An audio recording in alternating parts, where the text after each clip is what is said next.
Oke ya,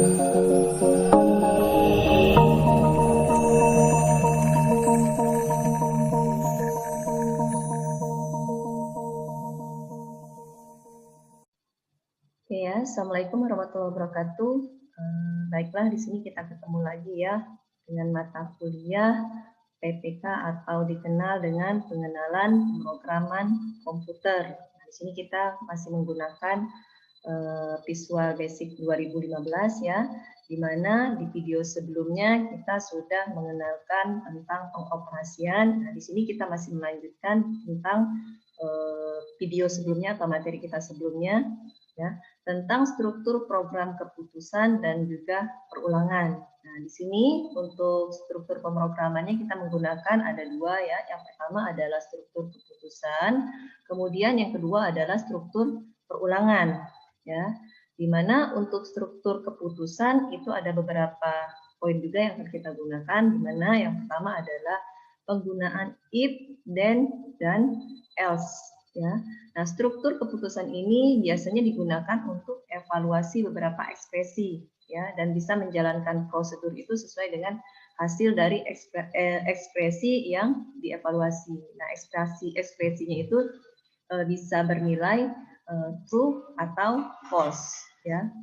Nah, di sini contohnya untuk pengkodingannya ya. If, di mana kondisinya adalah nanti then dengan statementnya apa, kemudian else-nya, statementnya juga apa, pernyataan kita nanti apa. Ingat ya, ada if berarti ada and if.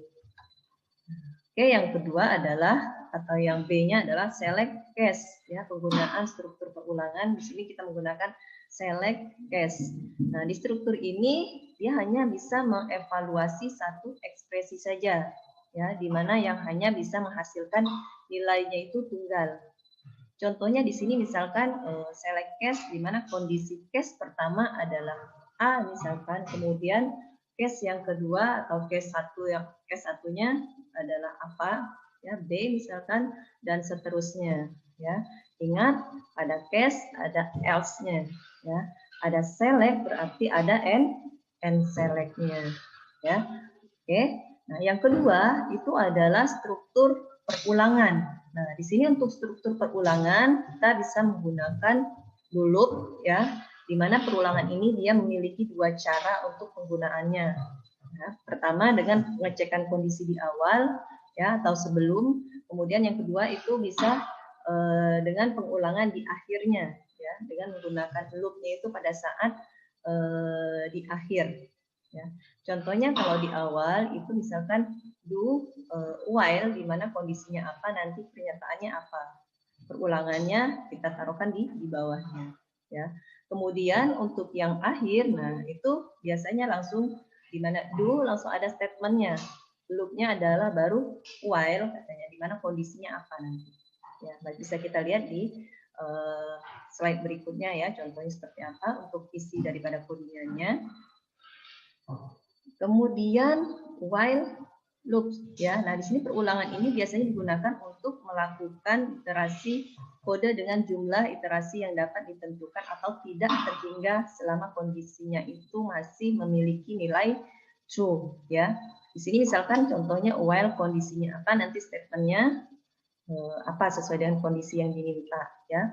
Kemudian ada while berarti di sini ada and while. Terus yang C itu adanya for loop ya.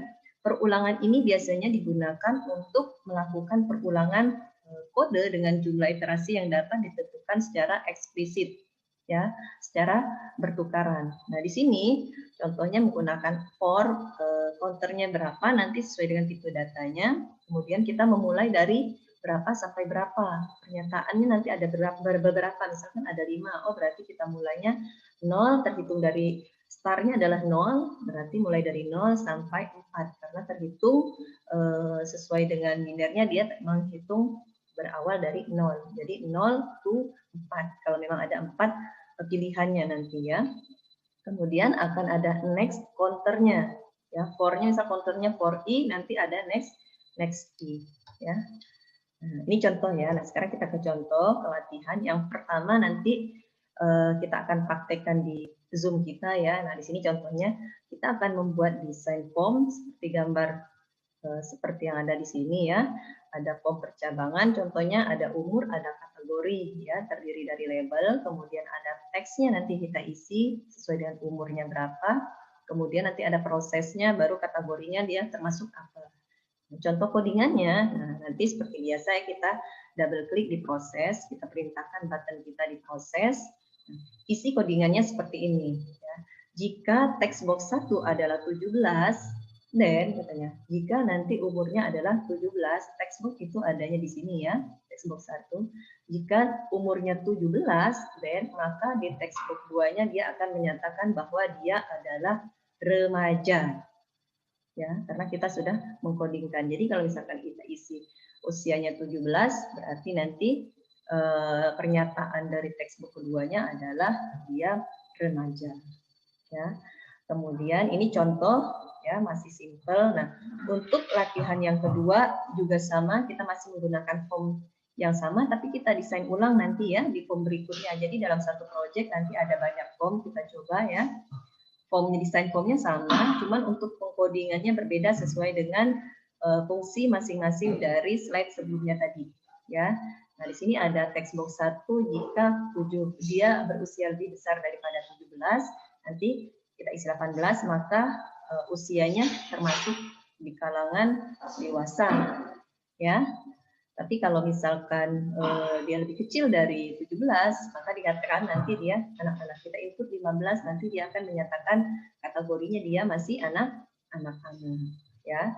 Kemudian latihan ketiga juga sama ya, nanti masih formnya, desain formnya masih sama sesuai dengan latihan 1 kita. Kondisinya usia di atas 25, ya, kemudian lebih kecil dari 45, maka dia dikategorikan dewasa akhir, artinya apa ya, usia di atas 26 ke atas dan diakhiri dengan 45 ke bawah. Nah, dia dikategorikan nanti dewasa akhir ya, sedangkan lebih dari 45 ke atas nanti dia akan otomatis menyatakan bahwa dia adalah kategori lansia. Nanti kita coba praktekkan ya di Zoom. Kemudian untuk yang 4 juga sama ya, perintahnya, kategori umurnya, lihat lebih besar atau lebih kecilnya sesuai dengan teksnya, maka menyatakan oh ya kerja atau pelajar atau bisa pensiun ya, sesuai kategori umurnya, baru ada kategorinya ya. Kemudian nah di latihan kelima ini agak berbeda ya, kita coba desain form yang berbeda. Artinya ini kita buat formnya hampir sama, cuma nama labelnya berbeda ya. Ada hari ke dan nama harinya apa. Nanti kita input. Codingnya kita menggunakan case ya. Artinya apa di sini? Kalau adanya case tadi termasuk struktur perulangan ya. Nah, misalkan select case text box 1 itu untuk case 1, maka dia menyatakan nanti isinya adalah Ahad atau hari Minggu ya. Kalau misalkan case-nya 2, kita isi 2, nanti maka dia menyatakan harinya adalah hari Senin. Nah, di sini kalau kita hari ke-1 itu maka dia menunjukkan nanti nama harinya adalah Ahad. Kalau kita tulis atau kita input nanti 2 berarti itu adalah hari Senin dan seterusnya. Oke, baiklah saya rasa cukup dulu untuk hari ini ya. Sampai ketemu di video berikutnya. Assalamualaikum warahmatullahi wabarakatuh.